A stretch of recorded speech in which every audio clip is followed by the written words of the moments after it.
Nitwa Reverend Boy Charles. Tugiye gukomeza muri iki gitabo aca barebe tureba uburyo abisirayeli batangaga amaturo yo gushima Imana. Ngo batangaga amaturo y'ifu yatangwaga kugira ngo bashimire Imana kubw'ibintu Imana byinshi yabaga yabahaye ndetse yabakoreye. Ibi byose biradushishikariza kuko ibitambo byategetswe mu isezerano ry'amategeko ya kera yerekezaga kuri Yesu Kristo n'igitambo cye cyangwa ku nyungu z'icyo gitambo. Abaheburayo igice cya 3 igice cya 8 umurongo wa 3 kugeza ku 6. Reka twongere tuvuge ku bantu bavugwa muri iki gitabo cy'Abaheburayo. Haravugamo Abalewi, hakavugamo Mose, Aroni n'abahungu be Nadabu, Abihu, Eliyazari na Itamari n'abandi Baheburayo bose bavugwa muri iki gitabo. Muri iki gitabo cy'Abalewi kivuga cyane cyane uburyo bwo kubaho ubuzima bwera no gusenga Imana. Ico Imana yabwiraga hanga muri iki gitabo Mose yanditse. Ibikuru by'ingenzi hagombagaho ijambo ryitwa ukwera kuvugwa kenshi muri iki gitabo kurusha ibindi bitabo byose byo muri Bibiliya. Imana yigisha Abisirayeli uburyo bwo kubaho ubuzima bwera. Iki gitabo cyo kivuga ku banyesera buryo Imana yabwira ati mugomba kuba bera kuko Imana ni yera. Imana mu buhanuzi bwa Mose yabwira ngo Imana ni yera, abatambyi bagomba kuba bera, ubwoko bugomba kuba bwera, ibitambo byera, ibikoresho byera, ibyo kurya byera. N'itegeko ry'ukwera k'ubuzima bwera byari itegeko yuko ari ubuzima bwera bagomba kubamo. Bikubiye muri iki gitabo cy'Abalewi harimo amategeko n'amabwiriza yo gutanga ibitambo n'amaturo. Abalewi igice cya 1 umurongo wa 7. Aroni n'abahungu be bashizweho n'Imana kabatambye igice cya 8 umurongo wa 10. Amategeko agenga isuku n'umwanda. Abalewi igice cya 11 umurongo wa 15. Umunsi w'impongano. Abalewi igice cya 16 umurongo wa 34. Amategeko y'ukwera mu buryo bufatika. Abalewi igice cya 17 umurongo wa 1 kugera 23.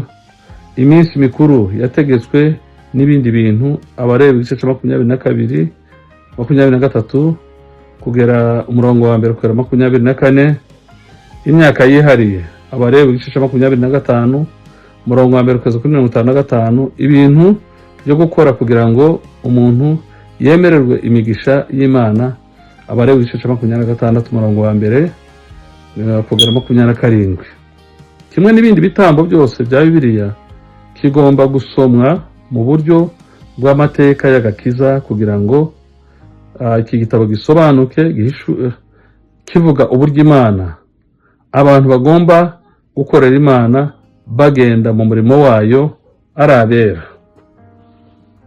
Ico iki gitabo kitwigisha cy'Abalewi kuko Bibiliya irimo amagambo menshi, n'iki gitabo kirimo amagambo meza, ariko hari icyo umuntu agomba gukura mu cyo bitwigisha. Mose yakira amabwiriza y'Imana yumvise ijwi rye ari mu ihema ry'ibonaniro. Aya mabwiriza yerekeye cyane cyane imirimo yagombaga gukorerwa mu ihema ry'ibonaniro ndetse no mu rusengero i Yerusalemu. Muri rusange ntabwo ivuga byinshi ku mabwiriza yagenewe Abalewi ubwabo, ahubwo iki gitabo kivuga ku mirimo y'abatambyi. Bose bakomokaga mu muryango wa Aroni cyangwa na Aroni nawe yari arimo, wari uwo muryango wa Lewi. Igitambo cy'Abalewi gifite ibice iki gitabo gifite ibice 27 kandi ibice byose bivuga ku mabwiriza y'Imana ku Bisirayeli, cyane cyane amategeko yo gusenga yibanda ku kwera kw'abatambyi n'amaturo agomba kuba arayera. Aya mabwiriza asobanura amaturo igice cya 1 umurongo wa 7 gushirwaho kw'abatambyi ba mbere aribo Aroni n'abahungu be. Igice cya 8 kuza ku cya 10 kwiyeza. Igice cya 11 kugera ku cya 15 umunsi mukuru w'impongano. Igice cya 16 ni amabwiriza atandukanye yerekeye ubuzima bwa buri munsi n'imyitwarire yo gusenga Imana bigaragara muri iki gitabo aca Abalewi igice cya 17 umurongo wa 27.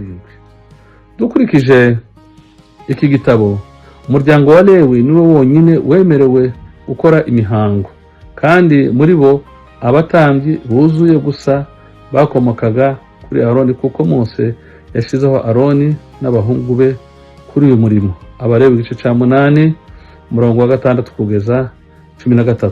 Ubutambyi bw'umuryango wa Aroni bwitwaga ubutambyi bw'Abalewi kuko bakomokaga muri uwo muryango wa Lewi.